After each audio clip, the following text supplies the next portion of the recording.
Did knights in the Middle Ages actually go on quests like those described in literature or seen in video games? The question isn't absurd. During my readings, I was surprised to find that reality wasn't so different from that image, which makes the answer to this question quite surprising when you dig into the subject. I suggest we take a few minutes to discuss it here, relying on the work of medieval historians. So, even though we all have a vague idea, in practice, what exactly is a quest as we imagine it? Well, a quest comes from the old French word quest, which means search. The notion of a chivalric quest that interests us today comes from medieval literature. These works reflect the search for adventure, a lost companion, a woman, a valuable object, or something sacred. Here we have a first major element of an answer. Quests in our games, movies, and series are usually inspired by literature, medieval tales, and related imagination. Not directly from historical knights' daily lives, but that doesn't mean that knights never carried out quests or missions similar to this concept. It may seem surprising, but it actually depends on the period and type of knight, as we'll see. So, to get back to our question of the day, what was a medieval knight in practice? Here too, the simple answer is that a knight, as the name suggests, is above all a warrior on horseback. This answer is completely correct regardless of the period. But when did people begin mentioning knights? Well, it's only from the 10th or even the 11th century, depending on the authors, that people really start talking about knights. However, this knight isn't who you might expect, as he wasn't noble or bound by any true code of conduct then. Historian Robert Fauchier calls them the noble's right-hand men. In practice, they were professional warriors, skilled in horseback combat and police work that supported their master's authority. Often brutal, they acted like soldiers on campaign, looting and abusing civilians without hesitation. No strict criteria existed to become a knight then, except owning a horse suitable for combat, to maintain and equip oneself at personal expense, except when their employer covered all costs. They often come from humble backgrounds, though not always poor, except for the knights I mentioned earlier, who are funded by a noble due to the high costs of their profession. In short, these men didn't go on quests and didn't yet resemble the knights we imagine. Later, a code of conduct will be created enabling real chivalric quests. However, this happens in two stages. First, at the initiative of the Christian Church, and then, in a second phase, at the initiative of the medieval nobility. This structuring starts in the 11th century, when the Catholic Church gradually accepts violence, which was previously strictly forbidden. And this with a specific goal to defend the Christian Church and God. It is from this period that the Church seeks to channel the actions of its first knights, giving them a specific role. The knights must defend the Christian faith and its ideals, while also protecting the people, God, and the Church's property.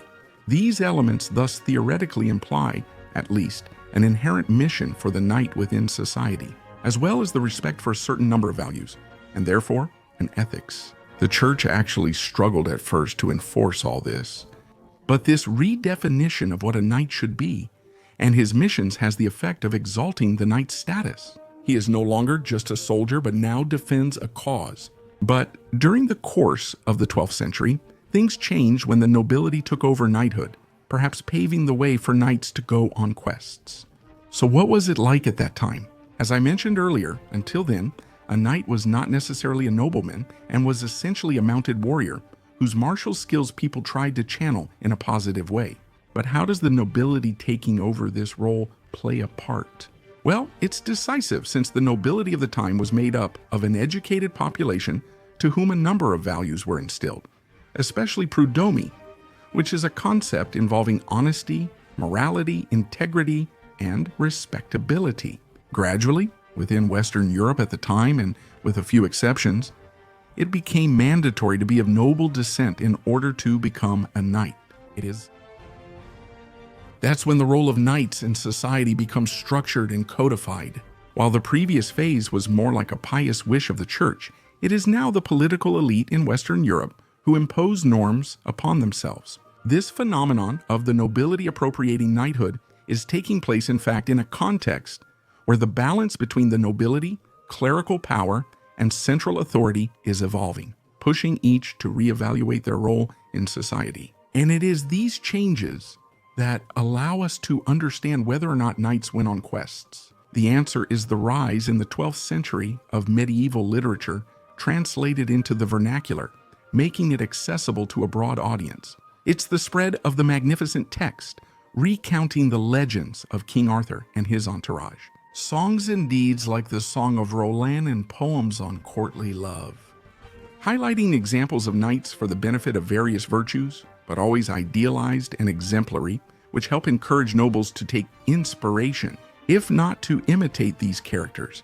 It is from this moment that the ideal knight becomes the hero we know. Though still military professionals, these men have roles that extend well beyond their military duties. The perfect knight is therefore a model of mainly Christian virtue, unlimited courage, and for most of them, loyalty to their lords. Remember this last point, it will matter later. For the classic knight of the time, a noble warrior on horseback, managing even a small estate, was going on quests part of their prerogative?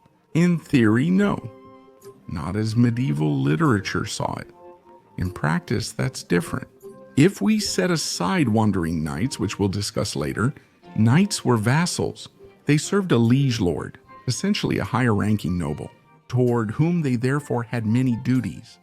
Among these duties, quests were not actually explicitly included.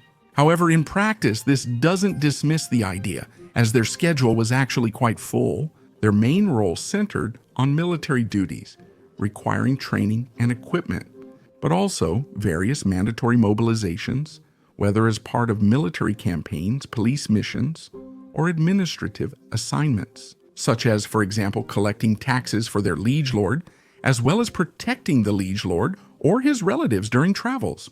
These points are usually called missions or quests, often found in some stories or video games.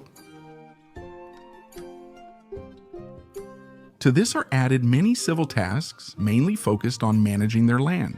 There were many subjects such as agriculture, justice, and taxation, which was all the more important since a portion went to the overlord, security, trade, and of course politics, both internal and external, to name just a few. In this context, it's easy to spot tasks similar to today's quests. Whether it's settling the conflict between so-and-so, putting an end to banditry on the road from X to Y, making sure of a good harvest, and so on. If you play video games and read modern fantasy, you often come across this kind of task, sometimes called quests. So from that point of view, it's actually possible to say that classic knights carried out kinds of quests, although not in the medieval sense of the word. But then what about wandering knights? That's a specific profile, mainly a commonly used literary figure since the 12th century. Some historical knights were true wandering knights.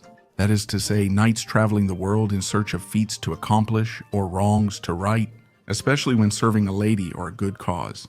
Historical wandering knights were usually young men from the lower nobility, often the younger sons. They usually wander only for a certain period until they manage to settle down, for example, at the court of a more powerful noble. The most well-known example is none other than the one who earned the reputation of being the best knight in the world in the 12th and 13th centuries, William the Marshal. Without going into the details of his fascinating life, William is the son of a minor Anglo-Norman baron. However, although noble and educated, since he is not the eldest, he inherits nothing and has to make his own way in the world. His early adult years were thus those of a true wandering knight. While competing in many tournaments, he also undertook dangerous missions for nobles of higher rank. This led him, for example, to escort a lady who was none other than the famous Queen Eleanor of Aquitaine. Gradually, through military feats and strong tournament showings, he built a solid reputation. This wandering knight eventually gains land and ultimately becomes regent of the Kingdom of England. He deserves to have a more complete and, as a result, more nuanced portrait painted of him. But this well-known and identified knight perfectly illustrates the fact that there were periods of wandering in the lives of certain knights, especially those from the lesser nobility. Some, seeking both money and reputation, became professional tournament fighters, and grew wealthy by ransoming defeated opponents. The example of Guillaume le Maréchal, while not the only one of course, far from it, is also relevant here. When he takes part in his first tournament in 1167, he takes enormous financial risks by investing almost all of his resources in order to participate. But he leaves very well off with ransom and horses, allowing him to truly begin his quest for glory and prestige. To be precise, his victories in tournaments gradually earn him a fortune, especially when he teams up with another knight to maximize their winnings at these events. At the end of his life, Guillaume estimates he captured and ransomed at least 500 opponents during the tournaments he attended, which is simply enormous. There are other examples of historical wandering knights, this time setting out in search of a lady's heart. For example, this is the case of the knight Arnold de Guignes, who was knighted in 1181. He began his career by regularly attending jousts and tournaments in order to woo Countess Hyde de Boulogne. These successes granted him prestige as well as a solid reputation, which convinced the Countess to accept marriage with the knight. The marriage never happened because the Countess was abducted by Knight Renaud de Damartin, who married her with the French king's approval, letting him claim both Arnould de Guignes' desired woman and the County of Boulogne. In general, as historian Jean Flory points out, wandering knights had to set out in search of adventure and feats in order to make a place for themselves in medieval society. As a result, they were much closer to the image of the knight in literature, setting out on a quest. It is therefore possible to say in their case, and for some of them, that they were undertaking quests. Just to add a bit of nuance to this picture, which is indeed real and historical. Other wandering knights led a completely different life and chose a path that was more lucrative but also more brutal. Mercenary work, and even banditry and gangs. For them, chivalric ideals were more like suggestions, a bit like the Geneva Conventions are for some modern dictators. But